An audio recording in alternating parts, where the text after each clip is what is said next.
Hello my YouTube family, welcome back to my channel CST classes. तो आज हम देखेंगे बोर्ड 2020-23 के लिए मोस्ट इम्पोर्टेंट टिप्स। जिसमें हम देखेंगे कि आप आंसर कॉपी अपनी कैसे फिल करें। मीन्स आप पढ़ के जा रहे हो, आप कहेंगे 80+, ऐसा तो है नहीं कि आप कम नंबर लाओगे, 6 ही लाओगे, लेकिन आपके नंबर इनहेंस हो सकते हैं। आप 80 की लाइन से 90+ कर सकते हो, 95 आए, 96 आए। वो किससे, ये कॉपी प्रेजेंटेशन कैसे करना चाहिए। तो हम भी ऐसी कैसे कॉपी प्रेजेंट करते थे जिससे हमारे अच्छे नंबर आए, तो वो आपके लिए भी काम की वीडियो हो सकती है।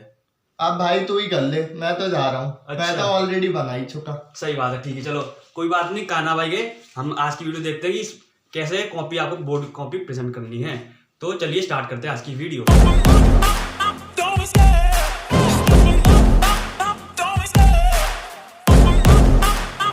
तो सबसे पहले आपके पास आया पेपर, आपको मिलेंगे 20 मिनट। आप पढ़ोगे उसको तो आपको दिमाग में इंट्रो आएगा कि आपको लिखना क्या है उसमें। मतलब आंसर पहले का ये है, दूसरे का ये है, तीसरे का है, कुछ ऐसे आप माइंड मेकअप कर लोगे आंसर लिखने के लिए। लेकिन सबसे बड़ी बात आती है कि आपको आता है आंसर, आपने समझ लिया, लेकिन आप वो जो कॉपी चेक कर रहा है एग्जामिनर, उसको कैसे समझाओगे। तो उसके लिए सबसे पहले आप वैसे लिखोगे। सबसे पहली बात आती है गुड हैंड राइटिंग। जितनी हो सके आपकी जितनी भी हैंड राइटिंग हो तो अच्छा लगे, नीट एंड क्लीन लगे, थोड़ा गैप दे वो वर्ड्स के बीच में। तो फिर आपको सबसे पहले मिला पेपर, आपका सेट 4 सेट होता है बोर्ड में, 1 2 3 एनीथिंग जो भी आपका सेट नंबर है। सबसे पहले डालिए आप सेट नंबर। देखो मैंने उस for the sake of convenience मैंने आपकी कॉपी की मार्जिन जैसे बनाया है। देखिए कुछ ये आपकी मार्जिन है, ये ऊपर दी होती है कॉपी की, लेफ्ट ऊपर मार्जिन होती है, साइड में मार्जिन होती है। तो आप मार्जिन के ऊपर सेट नंबर लिख सकते हो कि आपको सेट नंबर कौन सा मिला, आइदर 1 2 और 3 और 4। तो आपने सेट नंबर लिखा यहाँ पे। फिर आपको सेक्शन ए मिला, बी मिला, सी मिला, तो जितने सेक्शन है आपको सारे सेक्शन बीच में लिखने हैं, वो भी थोड़े बड़े बड़े। 2 लाइन लिख सकते हैं, मतलब 2 लाइन में लिखिए। पहला वर्ड कैपिटल बना, मतलब 2 लाइन बना दी, उसके बाद सिंगल लाइन में करते जाइए। मतलब आपको दिखाना कि ये सेक्शन ए चल रहा है।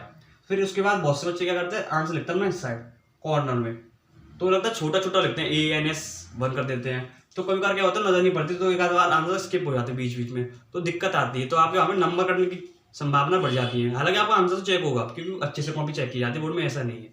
तो अगर आप क्लियरली बड़ा बड़ा यहाँ पे लिखेंगे तो मार्जिन के साइड में, तो आपके जो एग्जाम में कॉपी चेक कर रहा है उसको माइंड मेकअप हो जाएगी, बच्चे ने अच्छा करा है, तो आपकी कॉपी बहुत सुंदर लगेगी। तो आपका जो इंप्रेशन हो, फर्स्ट इंप्रेशन या लास्ट इंप्रेशन, तो आपको अच्छा पड़ेगा। तो आंसर 1 आपने डैश डैश डैश जो भी आपने लिखा। तो फिर उसके बाद आता है, सर चलो ये वाली लाइन में बाद में बताऊंगा। फिर आंसर आपका जो भी है, एंड जो भी है सेक्शन ए में जितने आंसर है आपने वो सारे लिख दिए। और सबसे बड़ी बात, आपका सेक्शन हुआ खत्म। फिर आप एक लाइन कर दीजिए।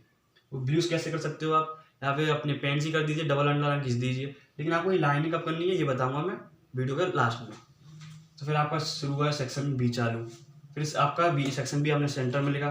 फिर आपको आंसर यहाँ नहीं लिखना, आपको लिखना है यहाँ पर।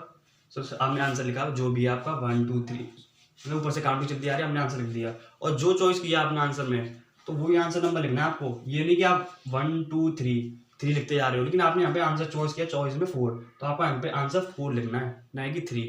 तो ये बात याद रखने वाली है। ऐसे आप यहाँ पे कोई चॉइस मिलेगी तो चॉइस वाला आंसर लिखना है जो चॉइस में आपने ऑप्ट किया है, ना कि वो जो आपकी सीरियल काउंटिंग चली आ रही है। सबसे बड़ी बात यही है, ठीक है। तो उसके बाद ऐसे ही CD सेक्शन हो सकते हैं, जितने सेक्शन आपको मिले हो। तो लास्ट में आप द एंड लिखते हैं बहुत से बच्चे। द एंड थोड़ा और लगता है कि ये फिल्म थोड़ी ना, आप द एंड पे आप थैंक यू लिख सकते हो, तो ये वर्ड थोड़ा अच्छा है। और आप ऐसे लाइन कर दीजिए। अब लाइन की बात आई थी कि लाइन में बताता हूँ आपको लाइन कब खींचनी है। आपने पूरा पेपर कर लिया, लाइन आप उसके बाद करनी है, टाइम 5-10 मिनट बचे तब। और यूँ नहीं कि आप कहाँ पे सुंदर बनाने के चक्कर में लाइन खींचे जा रहे हो, इधर खींचो लाइन, उधर खींचो, तो आपका टाइम वेस्ट हो जाए। आप पेपर कब करोगे भाई, फिर नंबर तो वैसे ही नहीं आएंगे, आप कॉपी सजाने में लगे रहोगे। आंसर लिखोगे तभी तो नंबर आएंगे। तो आपको ये जो लाइन मैंने यहाँ पर खींची है, आंसर के बाद एक लाइन, फिर सेक्शन खत्म होने पर आप लाइन खींच दीजिए डबल करके। और ऐसे यहाँ पे थैंक यू के बाद आपने लिखा पेपर आपने एंड कर दिया कॉपी में, को पता चल जाए कि आपका पेपर समाप्त हो चुका है। तो ये लाइन आपको लास्ट में लिखनी है, या मीन लास्ट में अंडरलाइन करनी है, ठीक है, बीच में नहीं करनी। और एक बात और बता दूँ आपको, मानो कि आपका सेक्शन ही कुछ समथिंग नंबर्स का है। माना आपका 70 नंबर का होता है, मैंने 2 सेक्शन लिखे तो मैं 35 कर देता हूँ, तो आप यहाँ पे 35 लिख सकते हो। तो ये भी अच्छा लगता है। ये लिखा आपने 35। अब आंसर एक कुछ नंबर का होगा, माना 8 नंबर का है, तो आंसर के सामने भी आप 8 लिख सकते हो। तो इसमें आपका क्या होगा कि जो एग्जामिनर को उसको नंबर काउंटिंग में भी थोड़ा इजी पड़ेगा। मतलब ऊपर नीचे हो जाता है, तो आपने लिखा आंसर 1 8 नंबर का है, तो वो आंसर आपको नंबर जो है आपको लिख सकता है। नंबर काउंटिंग में भी इजी पड़ता है, मतलब मिसमैच नहीं होता आंसर आपके नंबर काउंटिंग में। और आंसर 2 कुछ नंबर का है, तो यहाँ पर आंसर के बारे में मतलब कितने नंबर का है वो लिख दीजिए। सेम फॉर हेयर, यहाँ पे भी आपको माना 35 नंबर का है, 35 70 का, चलो लेट किया है। अभी आंसर 1 इसके आगे आंसर लिख दीजिए कितने नंबर का है आपका, ऐसी सेम हेयर। तो इस तरह से आपकी वही कॉपी पूरी अच्छी तरह से कंप्लीट, मतलब आपने इतनी अच्छी सुंदर कॉपी बना दी, आपके आंसर सुंदर आप पढ़ जा रहे हो, आपकी हैंड राइटिंग अच्छी है, और सबसे बड़ी बात हैंड राइटिंग अच्छी की बात आपको कटिंग कम से कम करनी है।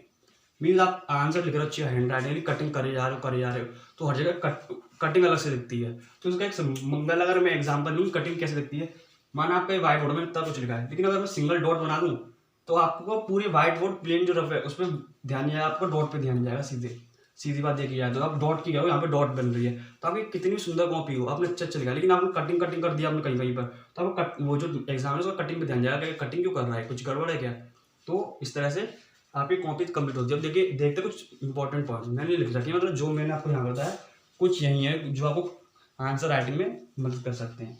तो पहला नोट पॉइंट में आता है इफ टाइम लेफ्ट अंडरलाइन, बता चुका, ये सारा काम को करना है, लाइन खींचने का या फिर ये नंबर वगैरह लिखने का जब टाइम बचता है तब, ना कि पेपर हुआ नहीं भैया और वो लाइन खींचे जा रहे हैं, कि भैया ने बोला था कि नंबर अच्छे आते हैं ऐसे, लेकिन ऐसा नहीं करना है। तो पहले आपको ये टाइम बचे तब करना है, ठीक है। और try to make flow chart. अब फ्लो चार्ट क्या मीन्स, आपने कुछ पढ़ा तो फ्लो चार्ट इस तरह से आप बना सकते हो, ये होता है फ्लो चार्ट। या फिर यहाँ पर कोई है मतलब कुछ है टॉपिक का नेम, उसके अंदर क्या आता है, इसके अंदर क्या आता है सब कैटेगरी, तो जो क्लास के अंदर उनको फ्लो चार्ट बोलते हैं। तो इनसे आपका जो आंसर मेकिंग इन्फ्लुएंस होती है। और सेम ये बताया मैं फ्लो चार्ट सेम है ड्रॉ टेबल इफ नीडेड, अगर जरूरत है तो टेबल बना सकते हो, टेबल बना लो। मीन्स एसएसटी में काम आया था टेबल कि पहले का दिखा था आपने कुछ, और यहाँ पर क्या है डिफ्रेंशिएट करने के लिए आपने टेबल बना दी कि किसी का डिफरेंस पूछा है, तो आपने एक यहाँ पर लिखा, यहाँ पर लिखा, उसके पॉइंट पर लिख दिए नीचे डॉट डॉट डॉट जो भी है। And try to make diagram ये कहाँ पे यूज़ करेगा, सबसे ज़्यादा आपका ये साइंस में आया था, केमिस्ट्री हुआ, बायोलॉजी हुआ, मतलब डायग्राम देते हैं क्वेश्चन की, आप डायग्राम बनाओ समथिंग फ्लावर का, मैं किसी का तो फ्लावर बोल रहा हूँ लेकिन ऐसा नहीं है, तो किसी का डायग्राम दिया आपको तो डायग्राम बनाने हैं। आया था कार्बन कंपाउंड हुआ, तो वीडियो देख लीजिए, लिंक में दिया होगा आपको। तो कार्बन कंपाउंड में आपको कार्बन वगैरह के ऐसा कुछ समथिंग होता है, मैं पढ़ा नहीं रहा, मैं बता रहा हूँ आपको कि अगर डायग्राम हो सके ज़्यादा से ज़्यादा डायग्राम बनाए, और मतलब वेन एवर पॉसिबल जितना हो सके। ये नहीं है कि डायग्राम है नहीं तो आप डायग्राम बनाए जा रहे हो कुछ ही उल्ट पटांग, ऐसा नहीं, जो है बन सकता है उसका बनाइए, ठीक है। और अगर ये सब होगा कॉमन हर किसी के लिए, अगर आप कॉमर्स के हो मीन्स कॉमर्स 12th की बात होगी, 10th में हो तो 10th में सभी के लिए सेम है, लेकिन 12th में हो आप साइंस मैथ अगर आपकी अलग अलग फील्ड है तो आपके लिए पूरा काम आ सकता है।